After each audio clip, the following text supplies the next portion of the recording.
Las graves notas del órgano reverberaban por la catedral de la Almudena, mientras yo esperaba en el altar, con las manos temblorosas sobre la seda marfil de mi vestido de novia. 200 rostros me devolvían la mirada. Amigos, familiares, compañeros de trabajo, todos esperando el momento en que me convertiría en la señora de Mateo Vargas. El sol de media mañana se filtraba por las vidrieras, proyectando sombras arcoíris sobre el suelo de mármol. Pero mi corazón no latía de alegría.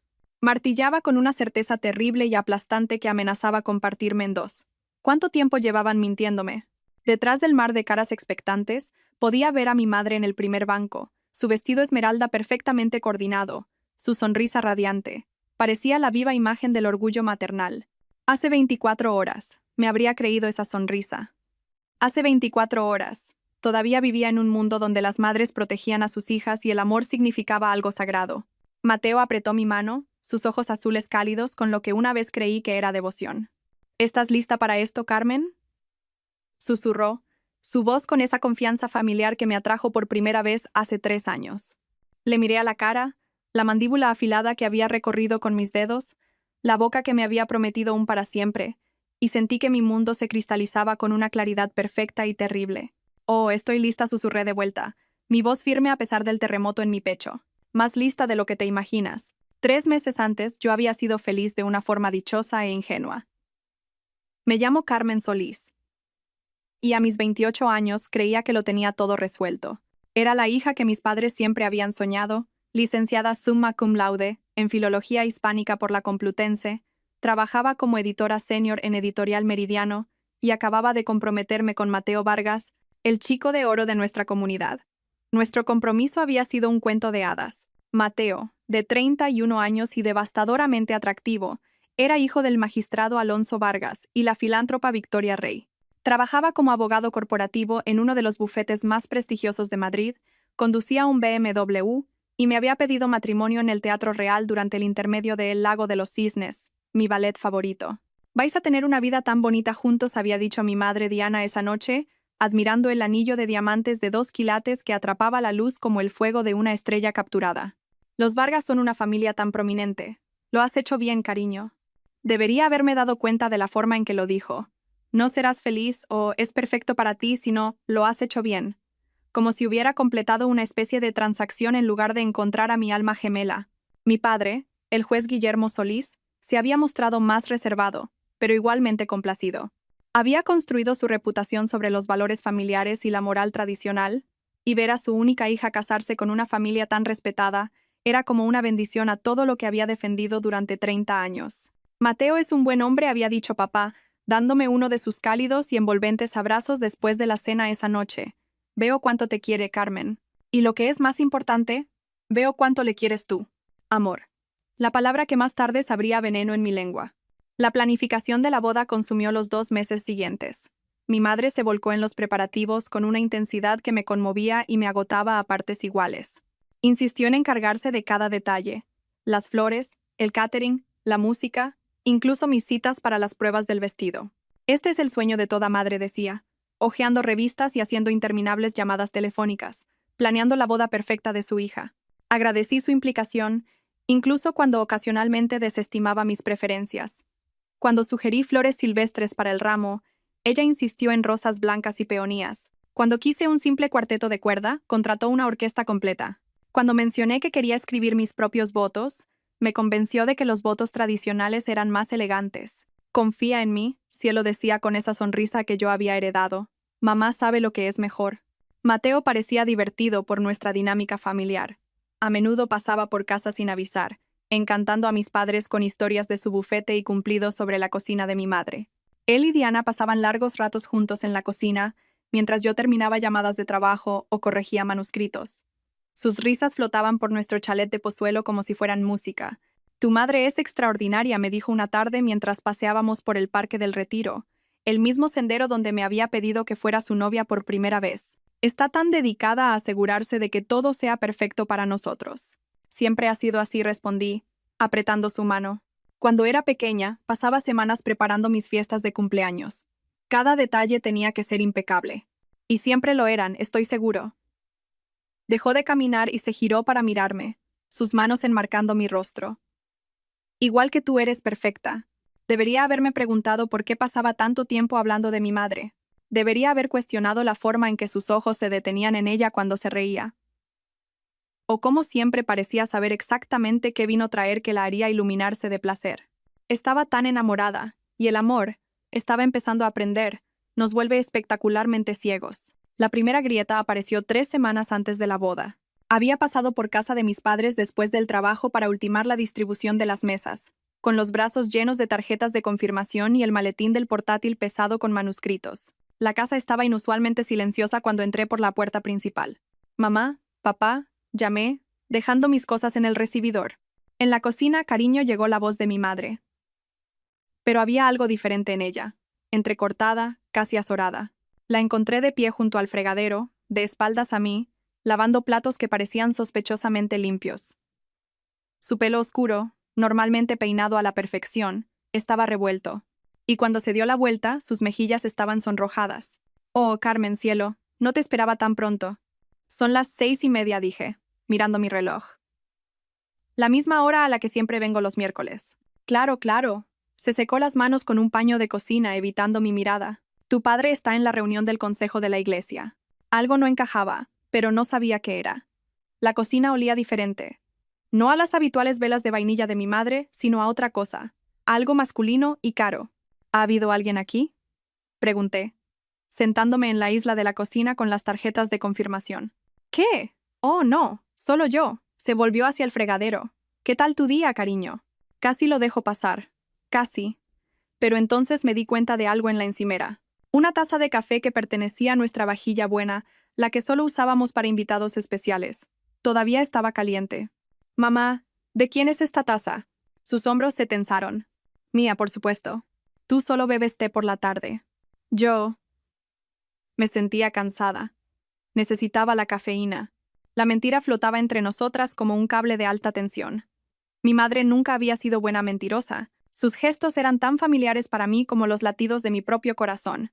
La forma en que evitaba el contacto visual, el ligero temblor en su voz, el lavado compulsivo de platos, pero la quería y confiaba en ella, así que elegí creer. Vale, dije simplemente, abriendo la primera tarjeta de confirmación.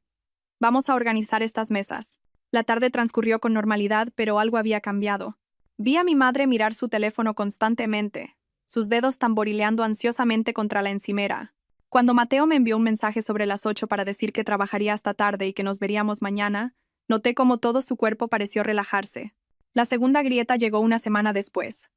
Mateo había estado distante, alegando que el trabajo lo estaba desbordando. Nuestras cenas habituales de los jueves por la noche se habían cancelado 2 veces y se había perdido nuestra cita para la degustación de la tarta en la pastelería. Cuando llamé a su oficina, su secretaria dijo que se había ido temprano. Conduje hasta su apartamento en el barrio de Salamanca, un elegante edificio de gran altura, con un portero que me conocía por mi nombre. El viaje en ascensor hasta el 15º piso se sintió eterno. Llamé a su puerta y luego usé mi llave cuando no hubo respuesta. Mateo, ¿estás bien? El apartamento estaba a oscuras, pero su coche estaba en el garaje. Volví a llamarlo, caminando por el espacio que ya habíamos empezado a planear redecorar después de nuestra luna de miel. El salón estaba vacío, pero había una copa de vino en la mesa de centro. Solo una, pero tenía una marca de pintalabios en el borde. Un tono que no reconocí. Mateo. Probé la puerta de su dormitorio, pero estaba cerrada con llave. Eso era extraño. Nunca cerraba la puerta de su dormitorio. Estoy aquí, su voz llegó a través de la madera, apagada y extraña. No. No me encuentro bien, Carmen. Creo que es una intoxicación alimentaria. Déjà me cuidart. No, no. No quiero que te contagies. Te llamaré mañana, ¿vale? Me quedé allí un largo momento, mirando esa puerta cerrada. En 3 años juntos, Mateo nunca se había negado a que le ayudara cuando estaba enfermo. Era el tipo de hombre que quería que lo mimaran cuando tenía tan solo un dolor de cabeza. Pero de nuevo, elegí la confianza sobre la sospecha. Mejórate, le dije a la puerta. Te quiero. Yo también te quiero. Las palabras llegaron un segundo demasiado tarde. La verdad tiene una forma de revelarse como el agua que encuentra grietas en los cimientos. 2 días antes de mi boda, se desbordó. Estaba en la oficina intentando concentrarme en un manuscrito sobre poesía medieval cuando sonó mi teléfono. El identificador de llamadas mostraba el número de mi madre. Carmen, Chelo, necesito un favor. Claro. ¿Qué pasa? He dejado algunos programas de la boda en mi coche y he quedado para comer con la señora de la floristería. ¿Podrías pasar por casa y cogerlos? Están en mi Mercedes, en un sobremanila en el asiento del copiloto. Claro, sin problema. El trayecto hasta la casa de mis padres me llevó 20 minutos con el tráfico de Madrid. Usé mi llave para entrar por la verja y aparqué detrás del coche de mi madre. El Mercedes estaba abierto, algo típico en nuestro barrio seguro. Abrí la puerta del copiloto e inmediatamente vi el sobremanila, pero al ir a cogerlo, otra cosa llamó mi atención. Un pequeño cuaderno de cuero negro se había deslizado entre los asientos. No le habría dado importancia, excepto que mi nombre estaba escrito en la portada con la caligrafía de mi madre. Mis manos temblaron al abrirlo. La primera página estaba fechada hacía 3 meses, justo después de nuestro anuncio de compromiso. Mateo Vargas es todo con lo que yo debería haberme casado. Atractivo, exitoso, de la familia adecuada. En cambio, me conformé con Guillermo y su vida de clase media. Pero quizás no sea demasiado tarde. Quizás merezca algo hermoso por una vez. El cuaderno se me resbaló de los dedos. Me senté en el asiento del conductor del coche de mi madre, mirando su caligrafía mientras el mundo se inclinaba. Con manos temblorosas, recogí el cuaderno y seguí leyendo. Me mira como Guillermo solía hacerlo, antes de que los años y la rutina lo desgastaran. Cuando Mateo me elogia el vestido o la comida, recuerdo lo que se sentía al ser deseada. Hoy se ha quedado después de que Carmen se fuera a trabajar. Hablamos durante horas sobre literatura y viajes. Dijo que yo estaba desperdiciada en esta vida. Tiene razón. Sé que esto está mal. Sé lo que le haría a Carmen si se enterara. Pero, ¿cuándo fue la última vez que alguien me eligió a mí? ¿Realmente me eligió, no por deber o convención, sino por deseo? Página tras página, entrada tras entrada. La cuidadosa caligrafía de mi madre documentando la lenta y deliberada seducción de mi prometido. Me ha besado hoy. Dios me ayude. Le devolví el beso. Hicimos el amor en su apartamento mientras Carmen estaba en su club de lectura. Dijo que yo era más apasionada que cualquier mujer con la que hubiera estado. Me sentí viva de nuevo. Mateo dice que después de la boda encontraremos la manera de estar juntos. Dice que casarse con Carmen es solo lo que se espera de él, pero que su corazón ahora me pertenece a mí. La última entrada estaba fechada el día anterior. Mañana por la noche antes de la boda, vendrá mientras Guillermo está en su reunión para planificar la despedida de soltero. Nuestra última vez juntos antes de que Carmen se convierta en su esposa. Después de eso, tendremos que ser más cuidadosos. Pero hemos llegado demasiado lejos para detenernos ahora. Cerré el cuaderno y me senté en una quietud perfecta. A mi alrededor, la tarde suburbana continuaba. Aspersores regando céspedes cuidados, niños montando en bicicleta, perros ladrando a los carteros. La vida normal sucediendo mientras mi mundo entero se desmoronaba. ¿Cuánto tiempo? La pregunta resonaba en mi cabeza.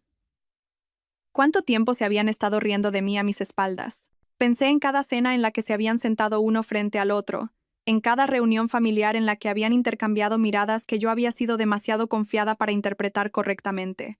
Pensé en mi padre, planeando llevarme al altar mañana, felizmente inconsciente de que su esposa se acostaba con el novio. Pensé en todas las formas en que me habían engañado, manipulado y traicionado las 2 personas que se suponía que más me querían en el mundo. Fue entonces cuando finalmente llegaron las lágrimas. Lágrimas calientes y furiosas que sabían a sal y traición. Lloré hasta que me dolió el pecho, hasta que el rímel corrió en oscuros arroyos por mis mejillas, hasta que no quedó nada dentro de mí más que una claridad fría y cristalina. Se habían elegido el uno al otro por encima de mí. Ahora yo me elegiría a mí misma por encima de ellos. No fui a casa esa noche. En su lugar, me registré en el Hotel Palace con un nombre falso, pagando en efectivo y diciéndole al recepcionista que estaba sorprendiendo a mi marido por nuestro aniversario. La mentira salió con facilidad. Al parecer, estaba aprendiendo a ser tan buena en el engaño como mi madre y mi prometido.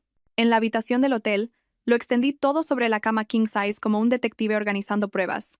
El diario de mi madre, capturas de pantalla de los últimos extractos de la tarjeta de crédito de Mateo, habíamos combinado nuestras cuentas para los gastos de la boda. Y una lista creciente de todas las señales que había pasado por alto. El olor a colonia cara en la cocina de mis padres. El pintalabios en la copa de vino en el apartamento de Mateo.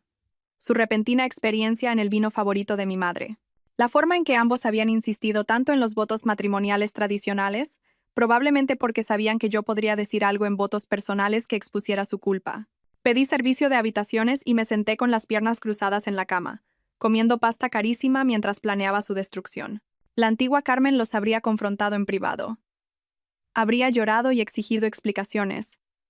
y probablemente habría acabado siendo manipulada para perdonar. La antigua Carmen creía en las segundas oportunidades y en el poder del amor para superarlo todo. Pero la antigua Carmen estaba muerta. Murió leyendo el diario de su madre en un Mercedes-Benz, mientras su mundo se derrumbaba a su alrededor. La nueva Carmen entendía que algunas traiciones eran demasiado profundas para una resolución privada. No se trataba solo de un prometido infiel o una madre adúltera.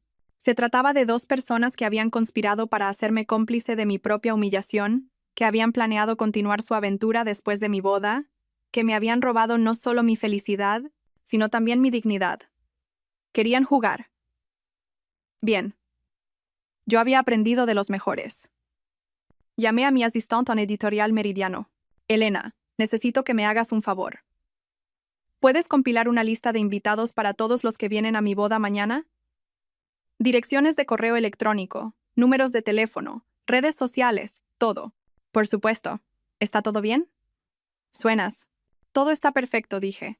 Y por primera vez en días, lo decía en serio.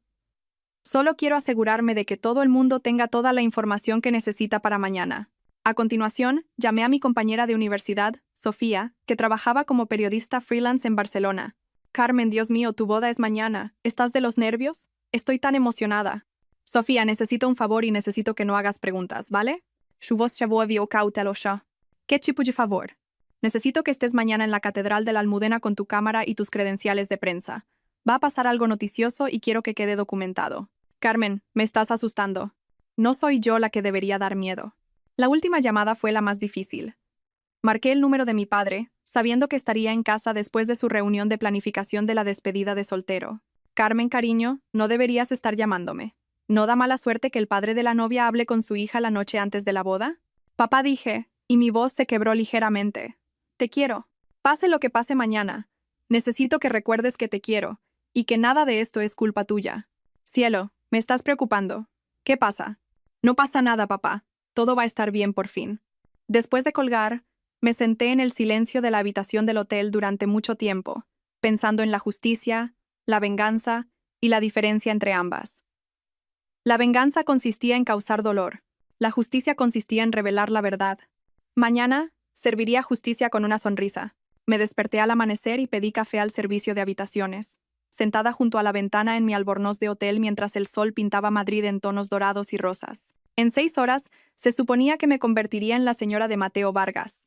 En cambio, estaba a punto de convertirme en algo mucho más poderoso, una mujer que se negaba a ser la tonta de nadie. Mi teléfono había estado vibrando toda la mañana con mensajes de mi madre. Buenos días, novia preciosa. Espero que hayas dormido bien. No puedo esperar a verte caminar hacia el altar hoy. Las flores son perfectas. Los músicos se están instalando y he confirmado con el fotógrafo. Todo está exactamente como debería ser. Te quiero mucho, cariño. Hoy va a ser el día más hermoso de tu vida. Cada mensaje se sentía como un cuchillo envuelto en seda. A las 9, me di una larga ducha, dejando que el agua caliente lavara los últimos vestigios de la mujer que solía ser. Cuando salí, me miré en el espejo del baño. Me miré de verdad, quizás por primera vez en meses. Mi pelo oscuro, tan parecido al de mi madre. Mis ojos azules, heredados de mi padre. Mi cara, que siempre habían llamado bonita pero nunca extraordinaria. Hoy sería extraordinaria. Conduje lentamente hacia la catedral, tomando el camino largo por el centro de Madrid. La mañana era fresca y clara, un día de boda perfecto. La catedral de la Almudena lucía magnífica bajo la luz de la mañana, sus agujas góticas alcanzando el cielo como una oración hecha piedra. Los coches ya estaban llegando, invitados tempraneros, proveedores, familiares preparándose para lo que pensaban que sería una celebración. Aparqué en el aparcamiento detrás de la catedral y me senté un momento, observando a gente que conocía de toda mi vida moverse en los preparativos de mi día especial. La señora de la floristería, el señor Rodríguez, que había sido nuestro vecino durante 20 años.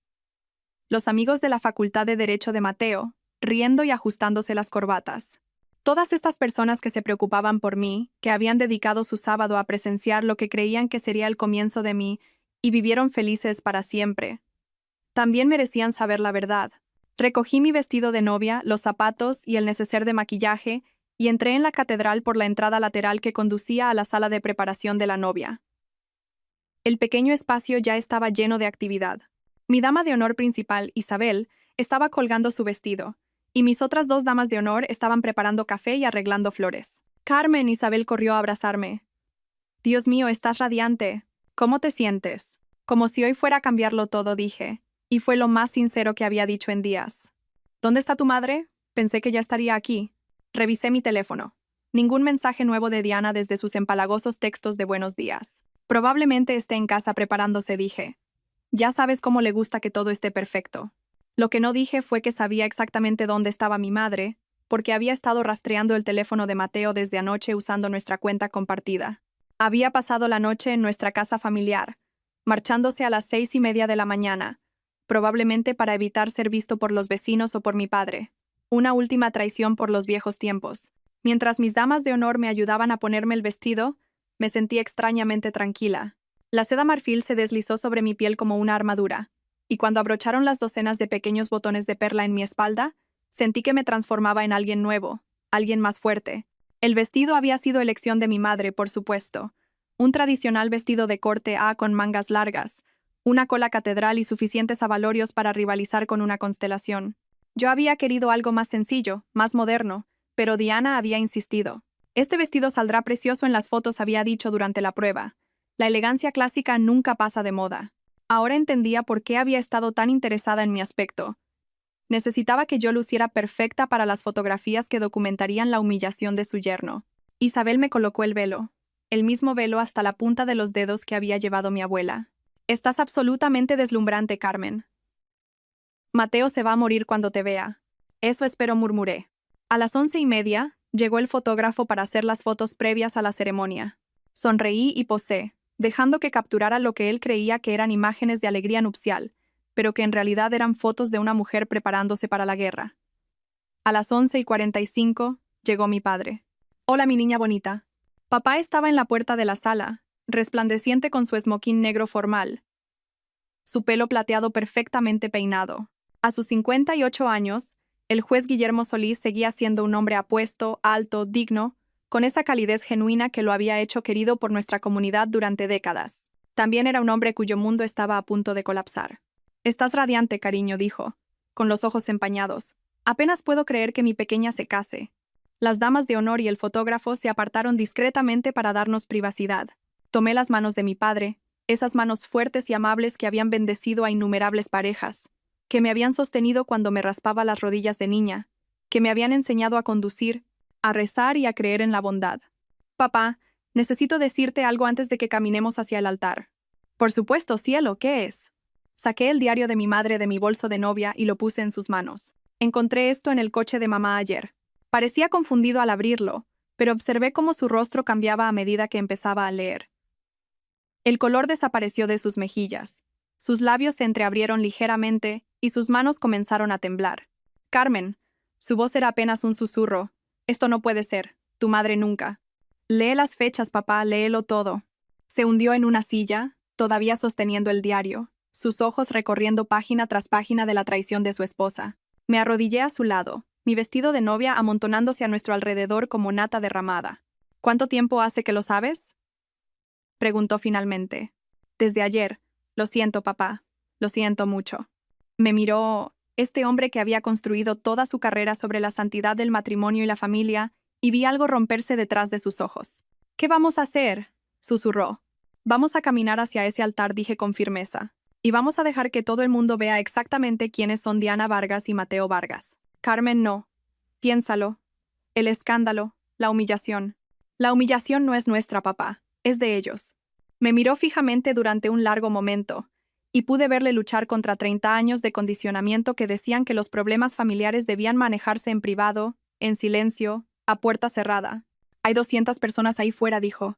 200 personas que nos quieren y que merecen saber la verdad antes de presenciar lo que creen que es una ceremonia sagrada. Tu reputación. Mi reputación será la de alguien que se niega a que la tomen por tonta, que eligió la dignidad por encima del silencio. Un golpe en la puerta nos interrumpió. 5 minutos todos, gritó la coordinadora de la boda. Papá se levantó lentamente, sus piernas inestables. Por un momento, temí que pudiera desplomarse allí mismo, pero enderezó los hombros y me miró con algo parecido al orgullo. Eres más valiente de lo que yo he sido, nunca, dijo en voz baja. Aprendí del mejor. Me ofreció su brazo, y juntos caminamos hacia las puertas del santuario.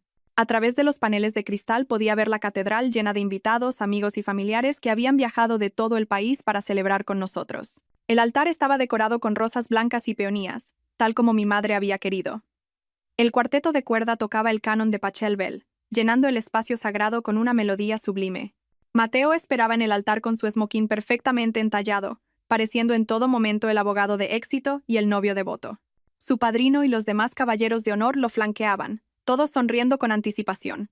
En la primera fila, mi madre estaba sentada, radiante con su vestido esmeralda, secándose los ojos con un pañuelo de encaje. Parecía como toda madre de la novia debería parecer, orgullosa, elegante, abrumada por la emoción de la felicidad de su hija. La coordinadora de la boda abrió las puertas y comenzó la música procesional. Mis damas de honor caminaron por el pasillo con sus vestidos de color rosa pálido, sonriendo a los invitados y ocupando sus lugares en el altar. Entonces, la música se convirtió en la marcha nupcial, y cada persona en esa catedral se puso de pie. ¿Lista?, susurró papá. Apreté su brazo. Lista. Entramos en el santuario y sentí 200 pares de ojos volverse hacia nosotros. Los flashes de las cámaras destellaron. La gente sonreía y susurraba lo guapa que estaba. El rostro de Mateo se iluminó cuando me vio.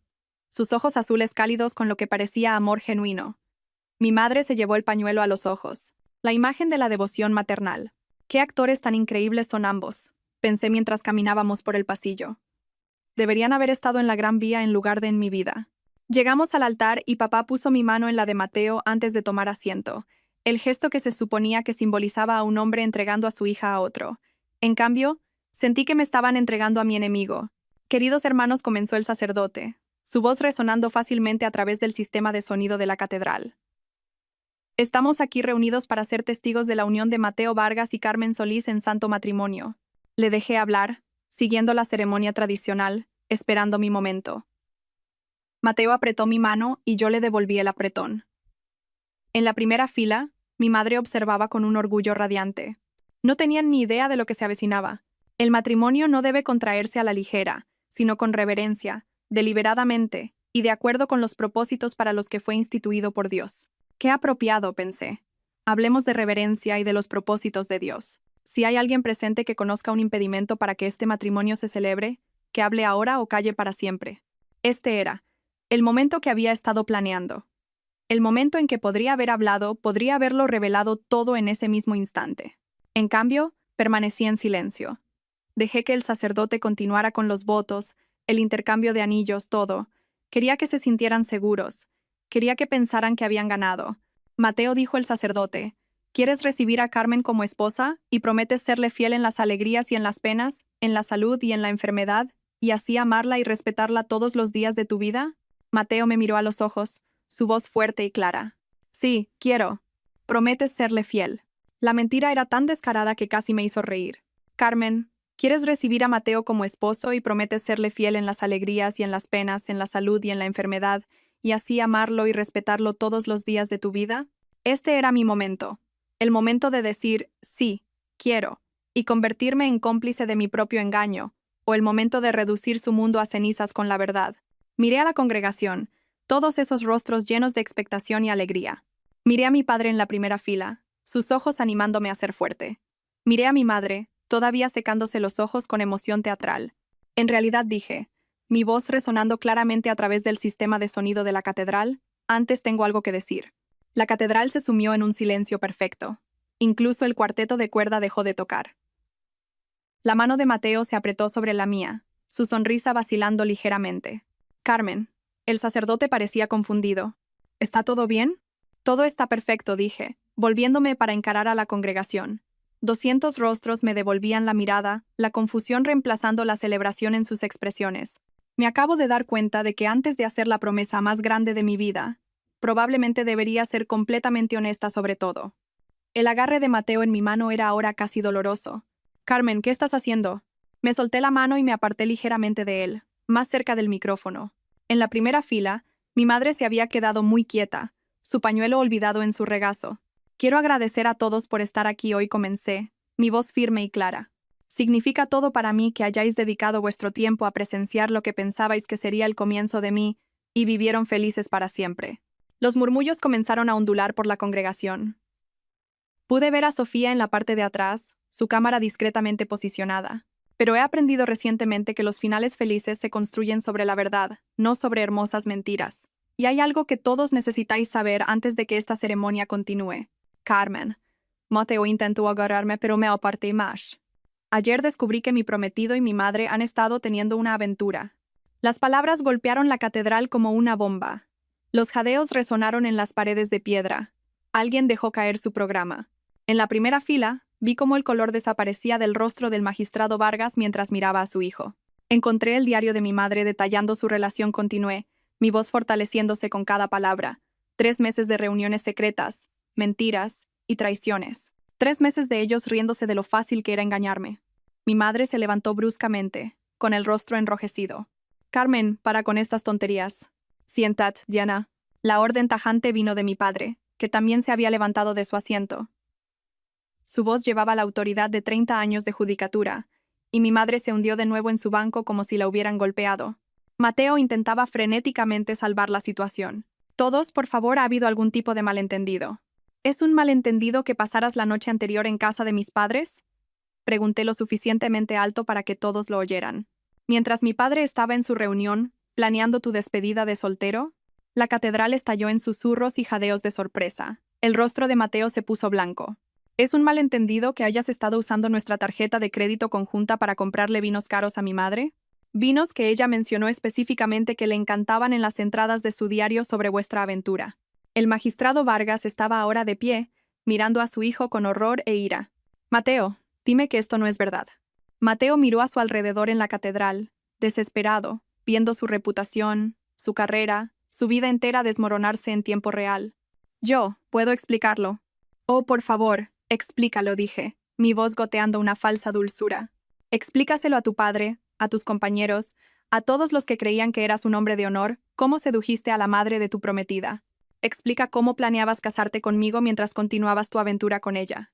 El silencio era ensordecedor. Cada persona en esa catedral miraba a Mateo, esperando su explicación, y él no tenía nada. Ni argumentos de abogado hábiles, ni desvíos encantadores, solo la verdad finalmente expuesta en toda su fealdad. En la primera fila, mi madre lloraba. No las delicadas lágrimas de una madre orgullosa, sino los sollozos duros y feos de una mujer cuya vida acababa de implosionar. Carmen, logró decir. Por favor, no lo entiendes. Entiendo perfectamente, dije, volviéndome hacia ella. Entiendo que decidiste que la felicidad de tu hija era un precio justo a pagar por sentirte deseada de nuevo. Entiendo que miraste a mi prometido y decidiste que te lo merecías más que yo. Eso no es. Nunca quise. Nunca quisiste que te pillaran. La verdad de aquello quedó suspendida en el aire como humo. Mi madre se desplomó de nuevo en su asiento. Su vestido esmeralda ahora parecía llamativo y desesperado en lugar de elegante. Miré de nuevo a la congregación. Familiares, amigos, compañeros, gente que me había visto crecer. Sus rostros mostraban de todo, desde conmoción hasta simpatía y rabia. Pero ninguno de ellos me miró con lástima. Eso era importante. Me negaba a que me tuvieran lástima. Quiero que todos sepáis que esto no es por venganza, continué. Esto es por la verdad. Se trata de negarse a construir una vida sobre las mentiras de otros. Y se trata de elegirme a mí misma por encima de las personas que se eligieron entre sí por encima de mí. Comencé a caminar por el pasillo, mi cola catedral barriendo detrás de mí como el manto de una reina. Al pasar por la primera fila, me detuve frente a mi padre. Papá, siento que tuvieras que enterarte de esta manera, pero no siento que te hayas enterado. Él asintió, las lágrimas corrían por su rostro, pero sus ojos estaban llenos de orgullo. Te quiero, cariño. Hiciste lo correcto. Besé su frente, saboreando la sal y la pena, y luego continué por el pasillo. Detrás de mí, el caos estaba estallando. Mateo intentaba explicarse a su furioso padre mientras los invitados se levantaban, susurraban y señalaban. Mi madre sollozaba entre sus manos mientras la señora de la floristería la miraba con un disgusto manifiesto. Pero yo no miré atrás. Salí por esas puertas de la catedral con la cabeza bien alta, mi vestido de novia fluyendo detrás de mí como un río de seda marfil. El aparcamiento detrás de la catedral de la Almudena fue mi santuario. Me quedé junto a mi coche, respirando el aire fresco de octubre, sintiéndome más ligera de lo que me había sentido en meses. Los sonidos del caos desde el interior de la catedral se filtraban a través de las pesadas puertas de madera, voces alteradas, llantos, el raspado de sillas mientras la gente se levantaba, Se movía e intentaba procesar lo que acababa de presenciar. Mi teléfono ya estaba vibrando con llamadas y mensajes, pero los ignoré todos excepto uno. Sofía. Joder, Carmen. Joder, de verdad. ¿Acabas de? ¿Lo tienes todo? Cada segundo. Mi editor se va a volver loco cuando vea esta grabación. Esto va a estar en todas partes esta noche. Bien. ¿Estás bien? Quiero decir, ¿de verdad estás bien? Consideré la pregunta, allí de pie con mi vestido de novia en un aparcamiento vacío, habiendo acabado de destruir 2 vidas, y posiblemente mi propia reputación. Estoy perfecta, dije. Y lo decía en serio. En una hora, la historia se extendía como la pólvora por nuestros círculos sociales. En 3 horas, estaba en los sitios web de noticias locales. En 6 horas, Boda Venganza era tendencia en las redes sociales mientras la gente compartía el video de Sofía y diseccionaba cada momento de mi confrontación en la catedral. Las reacciones fueron todo lo que había esperado y más.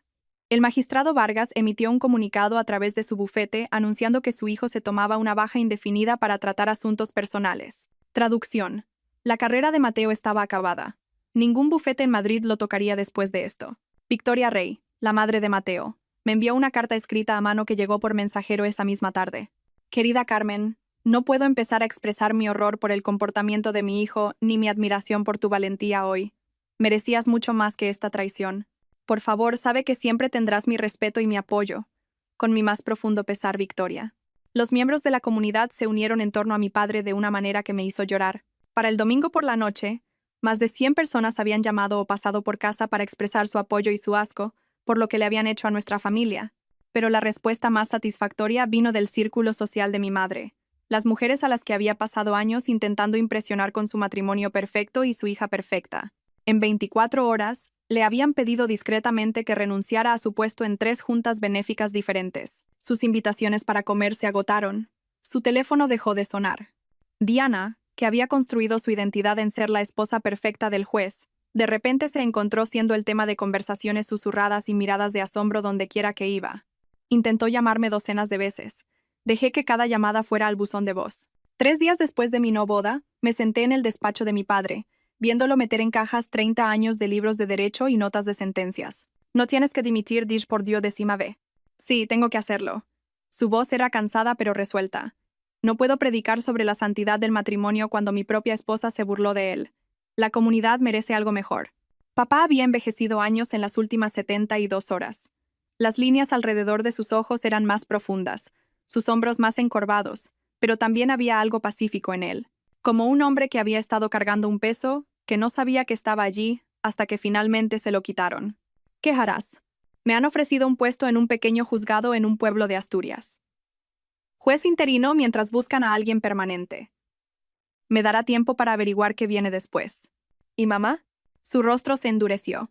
Tu madre ha tomado sus decisiones. Puede vivir con las consecuencias. A través de la ventana, pude ver a Diana metiendo maletas en su coche. Se mudaba con su hermana a Sevilla, el único miembro de la familia que todavía le hablaba. ¿Has hablado con ella? Una vez, para decirle que había solicitado el divorcio. La palabra quedó suspendida en el aire entre nosotros. Divorcio. En nuestra familia, esa palabra había sido impensable. Mis padres habían estado casados durante 31 años. Habían construido sus vidas enteras en torno a la idea de hasta que la muerte nos separe. Lo siento, papá. No lo sientas. Me salvaste de vivir una mentira. Cerró otra caja con cinta adhesiva, sus movimientos cuidadosos y deliberados. Habría ido a mi tumba sin saber nunca con quién estaba realmente casado. Un golpe en la puerta principal nos interrumpió. Papá fue a abrir mientras yo seguía empaquetando sus libros. Pude oír voces bajas en el pasillo, luego pasos acercándose al despacho. Carmen, papá apareció en la puerta con el magistrado Vargas detrás de él. Alonso Vargas parecía haber envejecido tanto como mi padre. Su apariencia, normalmente impecable, estaba arrugada, sus ojos huecos por el agotamiento y la vergüenza. Señor Vargas, me levanté, alisándome los vaqueros. Me sorprende verle. Necesitaba disculparme, dijo simplemente. Por mi hijo. Por lo que te hizo pasar. Por lo que hizo pasar a nuestras 2 familias. Estudié su rostro, buscando signos de culpa o resentimiento, pero solo encontré un remordimiento genuino. Gracias. Pero usted no es responsable de las decisiones de Mateo. ¿No lo soy? Su risa fue amarga. Lo crié para que creyera que tenía derecho a lo que quisiera, que su encanto y su buena apariencia lo sacarían de cualquier problema. Yo creé al hombre que te traicionó. No dije con firmeza. Usted crió a un hijo. Él eligió convertirse en un hombre sin honor. Eso es cosa suya. El magistrado Vargas asintió lentamente. Victoria y yo estamos yendo a terapia, tratando de averiguar en qué nos equivocamos, cómo le fallamos tan completamente. No deje que sus fracasos definan su matrimonio, dije. Algunas personas simplemente están rotas por dentro. Eso no significa que todos los que los amaron también estén rotos. Me estudió durante un largo momento. Eres extraordinaria, ¿sabes? La mayoría de la gente estaría destrozada por lo que te ha pasado. En cambio, estás ofreciendo sabiduría a un viejo tonto. Aprendí del mejor, dije, mirando a mi padre. Después de que el magistrado Vargas se fuera, papá y yo terminamos de empaquetar en un cómodo silencio. Mientras el sol comenzaba a ponerse, pintando su despacho en tonos dorados y ámbar, cerró la última caja y miró alrededor de la habitación que había sido su santuario durante más de una década. ¿Algún remordimiento?, pregunté. ¿Sobre el divorcio? ¿Sobre irme? No. Hizo una pausa. Sobre criar a una hija lo suficientemente valiente como para elegir la verdad por encima de la comodidad. Nunca. 6 meses después, estaba en el jardín detrás de mi nuevo apartamento en Barcelona, viendo la primavera emerger del abrazo del invierno. Los almendros en flor salpicaban el paisaje como confeti rosa, y el aire olía a hierba fresca y a posibilidad. Mi teléfono sonó, la llamada semanal de papá. ¿Qué tal, Asturias?, pregunté sin preámbulos. Precioso, tranquilo. La gente aquí es poca pero genuina. Sin política, sin dramas, solo fe y comunidad. ¿Eres feliz? Estoy en ello. ¿Y tú? ¿Qué tal el nuevo trabajo? 3 meses antes, me habían ofrecido un puesto como editora senior en una prestigiosa editorial de Barcelona. El salario era sustancial, el trabajo desafiante, y, lo mejor de todo, estaba a 500 kilómetros de los restos de mi antigua vida. Me encanta, dije honestamente. La ciudad del trabajo, el anonimato, puedo caminar por la calle y ser simplemente Carmen, no esa mujer del vídeo de la boda. Bien, te mereces un nuevo comienzo. El vídeo de la boda finalmente había perdido su estatus viral, reemplazado por nuevos escándalos y dramas más frescos. Pero durante varias semanas, había sido la favorita de Internet, la mujer que eligió la dignidad por encima del silencio, la verdad por encima de la comodidad. La atención había sido abrumadora, pero en última instancia, empoderadora. Había recibido miles de mensajes de mujeres compartiendo sus propias historias de traición y agradeciéndome por mostrarles que era posible elegirse a sí mismas. ¿Has sabido de ella?, preguntó papá, como hacía cada semana. Y no lo había hecho. Diana había intentado contactarme a través de intermediarios. Mi tía, viejos amigos de la familia, incluso mi antiguo jefe.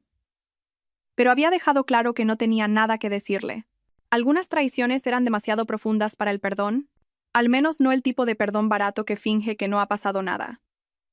Quizás algún día podría tener una conversación con mi madre, pero no hoy. Todavía no. ¿Y Mateo? Su abogado contactó al mío el mes pasado. Al parecer está en terapia y quiere enmendar las cosas.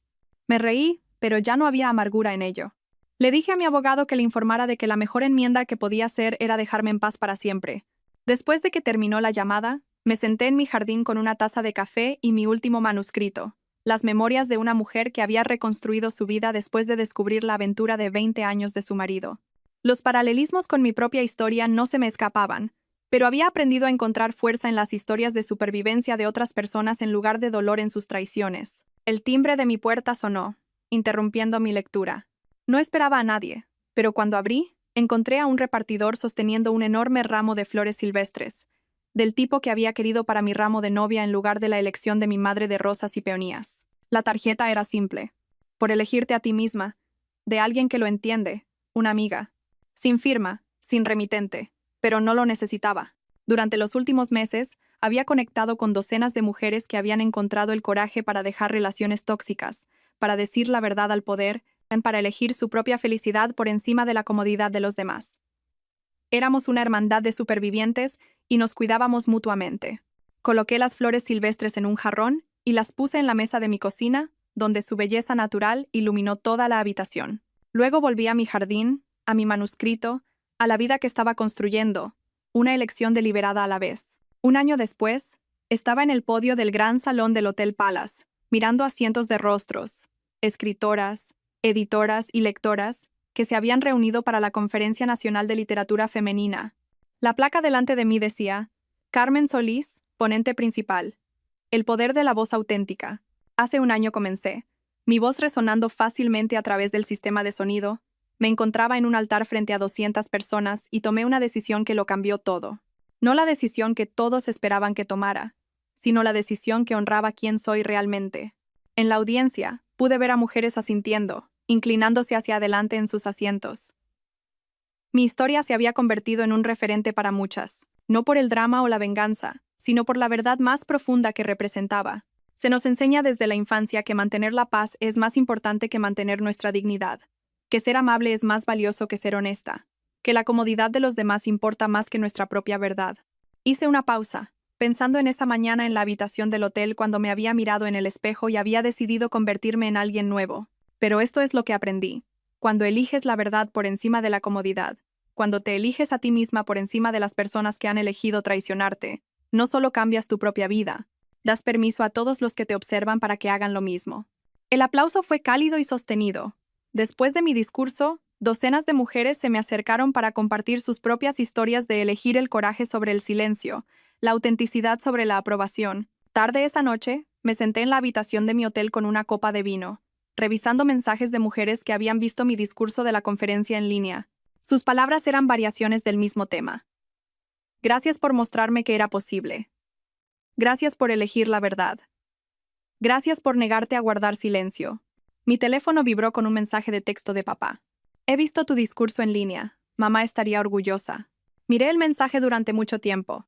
Se refería a mi abuela, por supuesto, la mujer cuyo velo había llevado en mi no boda, que me había enseñado que la fuerza podía parecer gracia, y que a veces lo más amoroso que podías hacer era negarte a permitir la crueldad de otra persona. Pero una parte de mí se preguntaba si también se refería a Diana. Si en algún lugar de Sevilla, viviendo con las consecuencias de sus elecciones, mi madre había visto a su hija hablar sobre el coraje y había sentido algo parecido al orgullo mezclado con su arrepentimiento. Probablemente nunca lo sabría, y estaba bien con eso. Fuera de la ventana de mi hotel, Barcelona brillaba como diamantes esparcidos sobre terciopelo negro. En algún lugar de ese laberinto de luces había millones de personas tomando decisiones, algunas valientes, otras cobardes, algunas que lo cambiarían todo. Alcé mi copa de vino en un brindis silencioso por todas ellas, pero especialmente por las que se elegirían a sí mismas cuando el mundo les dijera que eligieran el silencio. Las que dirían la verdad cuando mentir sería más fácil. Las que se alejarían de hermosas prisiones disfrazadas de y vivieron felices para siempre. Por las que eligen la libertad, pensé. Incluso cuando la libertad parece estar sola en un altar, diciendo la verdad a gente que preferiría creer la mentira. Terminé mi vino, cerré mi portátil y me preparé para dormir.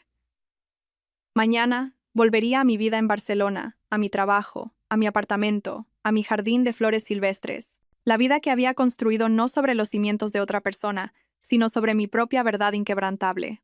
Y si eso no era un y vivieron felices para siempre, era algo aún mejor, un comienzo que me pertenecía por completo. A veces, la mayor venganza no es la destrucción, sino la liberación.